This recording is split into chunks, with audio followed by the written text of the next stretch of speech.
অনেক দিন ধরে ফেসবুকে খালি একটা জিনিস দেখতেছি, খালি আমার চোখের সামনে পড়ে নুডলসের মেকারটা। তো একদিন ভাবছিলাম অর্ডার দিব, পরে আবার ভাবছি যে কীরকম না কীরকম হয় সেটা। আসলেই অনলাইনের কোনো জিনিসই আমার কাছে ভালো লাগে না, কিন্তু আমি এই জিনিসটা অনেক রিভিউ দেখেছি, অনেক ব্লগে বড় বড় ইউটিউবারদের কাছ থেকেও দেখেছি। দেখে আমার খুবই ইচ্ছে করছিল এই জিনিসটা কিনি, কারণ আমার ছেলে মেয়ে নুডলস খেতে খুবই পছন্দ করে। আর নুডলস একদম অর্গ্যানিকভাবে ফ্রেশভাবে কীভাবে নুডলস বানানো যায় সেটাও কিন্তু আমি জানি। কিন্তু ওই যে বললাম না, অলসতার কারণে কখনো নুডলস বানিয়ে নিয়ে হাতে বেলাবেলি এইটা সেটা করার একটা অন্যরকম একটা ঝামেলা। তাই এই নুডলস মেকারটা দেখে আমার কাছে খুবই ভালো লাগলো, এবং যেহেতু বড় বড় ইউটিউবারদের কাছে রিভিউ দেখেছি, আমি ভাবলাম এইবার জাস্ট কিনেই ফেলবো। তাই ভালো মন্দ যাচাই না করে ঠুস করে এই যে কিনে ফেললাম। আর ভালো মন্দ কি রিভিউ দেখেছি, আমার কাছে খুবই ভালো লেগেছিল। তাই ভাবলাম যে এবার যদি ঠকে যাই তাহলে আর জীবনও কোনো কিছু অনলাইন থেকে কিনবো না। তাই জাস্ট একদম আল্লাহর নাম করে এটা অর্ডার দিয়ে ফেললাম।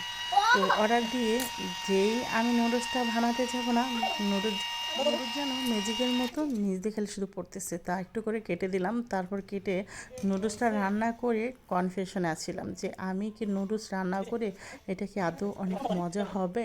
তো যাই হোক, আমি হয়তো আটাটা একটু মানে শক্ত করে ডোটা গুলেছিলাম, একটু নরম করে গুলতে হবে। তাই আমার নুডলসটা একটু একটু ছেঁকড়া ব্যাকড়া হয়েছে। যাই হোক, আমি এখন ট্রাই করব। তার জন্য একটা পাই প্যানে দিয়ে দিয়েছিলাম নুডলসটা। দেখছেন কীভাবে বানিয়েছি, জাস্ট শুধু একটা সুজের মতন আছে, অন করে রাখলেই কিন্তু নুডলসটা আপনি আপনিই বের হয়। কোনো মানে চাপ দেওয়া লাগে না, কোনো প্রেশার দেওয়া লাগে না এটার উপরে। তো শক্তি লাগানো লাগে না, জাস্ট শুধু চাপ দিয়েছি আর সুন্দর মতো ম্যাজিকের মতো নুডলসগুলো বের হয়ে গেছে। ওয়াও, দেখে আমার কাছে এত ভালো লাগলো। তারপরে এই যে নুডলস রান্না শুরু করে দিলাম। এখানে হলো চিকেনটাকে আমি একটু ব্লেন্ডার করে নিয়েছি, সেটাকে কিমার মতন করে তারপর হলো বেজে নিয়ে এলাম। তারপর এখানে সয়া সস কাঁচামরিচ দিয়ে দিলাম। তারপর হলো একটু রসুন কুচি দিয়ে দিয়েছি। তারপরে এখানে গোলমরিচের গুঁড়া দিয়ে দিলাম। তারপরে এখানে 2টা ডিম আমি এখন ভেঙে দেবো। কিছু কাঁচামরিচ দিয়ে দিয়েছি টুকরো করে।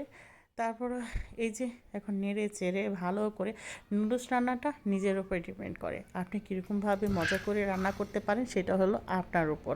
তো নুডলস মেকারের যে নুডলসটা সেটা আমি এখন দিয়ে দিলাম। একটু ধুয়ে দেখেন নুডলসটা কিন্তু খুবই সুন্দর, কিন্তু খাওয়ার পরে এত মজা হয়েছিল যে আমি কি বলবো, আপনাদের বলেই বোঝাতে পারবো না। আপনারা যদি না ট্রাই করেন তাহলে সত্যি আপনি বুঝতে পারবেন না। এমনি নুডলস প্যাকেট নুডলস কিনে সেটা সিদ্ধ করে খেলে এটা ওটার অন্য স্বাদ, কিন্তু এইটার স্বাদটা আমি ওয়াও, জাস্ট ওয়াও বলবো, আর কিছু না। তারপর হলো এটা সয়া সস দিয়েছি। দেওয়ার পরে আমি তো নুডলস রান্না করার পরে ভাবতেছি যে এটা কীরকম হবে। আসলে খুবই মানে একটা টেনশনে ছিলাম, যেটা একটাই মাথায় আমার কাজ করছিল যে এত কষ্ট করে এত মজা করে রান্না করতেছি, পুরাটা রান্না কি আমার বিফলে যাবে। কিন্তু ভাই রে ভাই, যখন এই নুডলসটা রান্না করে দিলাম গরম গরম এই শীতের মধ্যে, বাচ্চাদের সামনে নিয়ে দিলাম, বাচ্চারা খেয়ে তো খুবই প্রশংসা, বললো মা এটা কেমন নুডলস, অনেক মজা। তো তো আজকের পরের থেকে এই নুডলসটা বানিয়ে খাবো, আর কষ্ট করে বেশি দাম দিয়ে নুডলস কিনতে যাব কেন। শুধু জাস্ট আটা ময়দা হলেই নুডলসটা ডো বানিয়ে জাস্ট মেশিনের সাহায্যে নুডলস বানিয়ে খেয়ে ফেলবো।